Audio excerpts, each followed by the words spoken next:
Hi guys, my name's Maria and this is Top 5 Wednesday. Top 5 Wednesday is run by Sam from Thoughts on Tomes, and I will leave a link to her channel as well as to the Goodreads group down below so that you can join in on future discussions if you're interested. So this week's topic is the top 5 books you've read because of BookTube.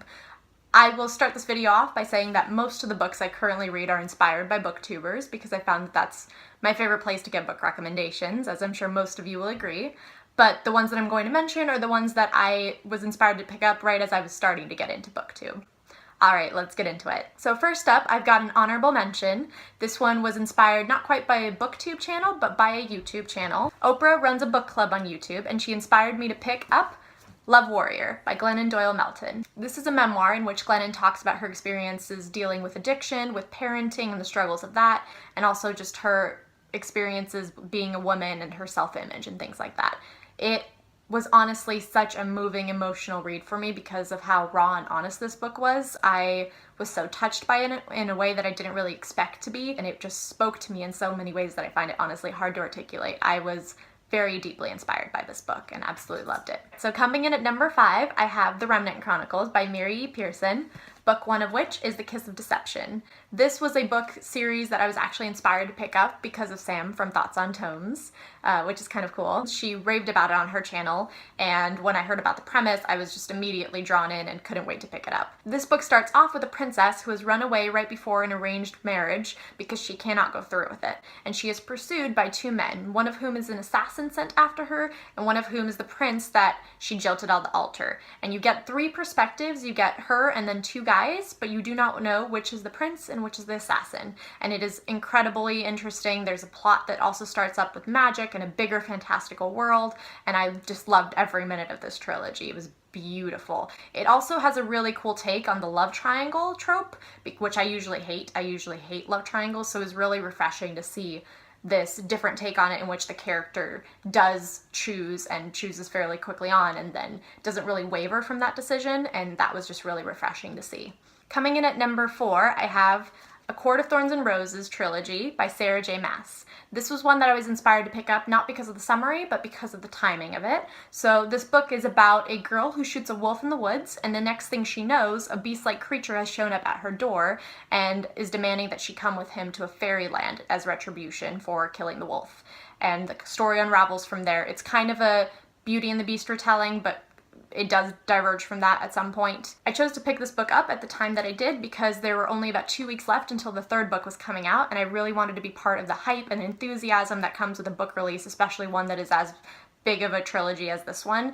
I just remember from my old Harry Potter days when book releases came out, the energy and excitement of everyone getting the book on the night and then sitting and reading it and then immediately discussing it. And that's one of the things that I absolutely loved about being a reader, and so I really wanted to be part of that again. I have mixed feelings about this book series just because the 2nd book was so great and the 3rd one did not quite live up to it for me, but I was really excited to be part of that energy with the 3rd release, and I am definitely glad that I picked it up at the time that I did. Coming in at number 3, I have a duology, The Wrath and the Dawn by Renee Ahdieh.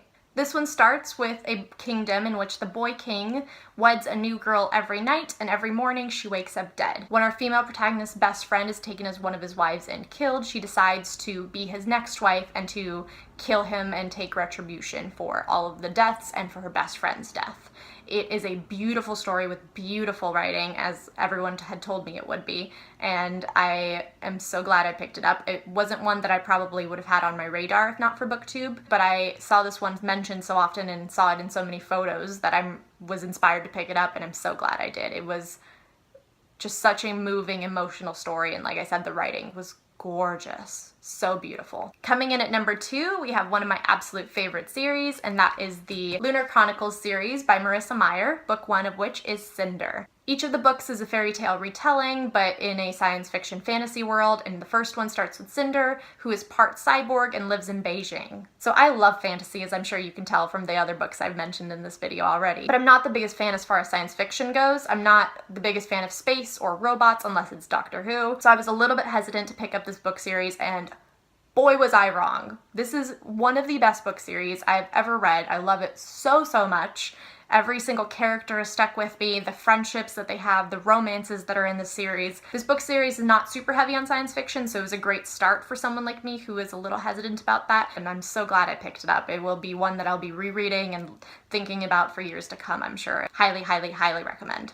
And coming in at number 1, we have the Grisha Trilogy by Leigh Bardugo. This is set in a fantasy world that is inspired by Russia, which was really cool to read about because I am Russian myself, and so there were a lot of influences that came from Russian words and Russian culture that were really fun to kind of pick out. In this fantasy world, we have the Grisha, who have magical powers.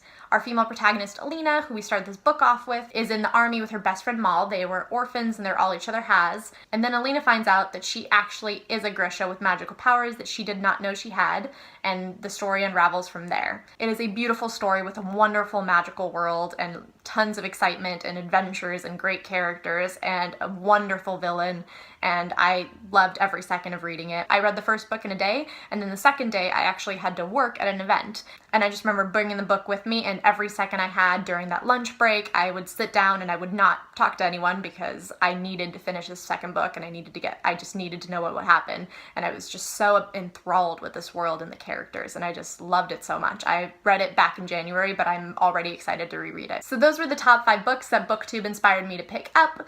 I really enjoyed doing this video and participating in Top 5 Wednesday. Let me know down below if you've read any of these books and what you thought of them, or if there's any that you are excited to pick up as well. I will see you in my next video, and thanks so much for watching.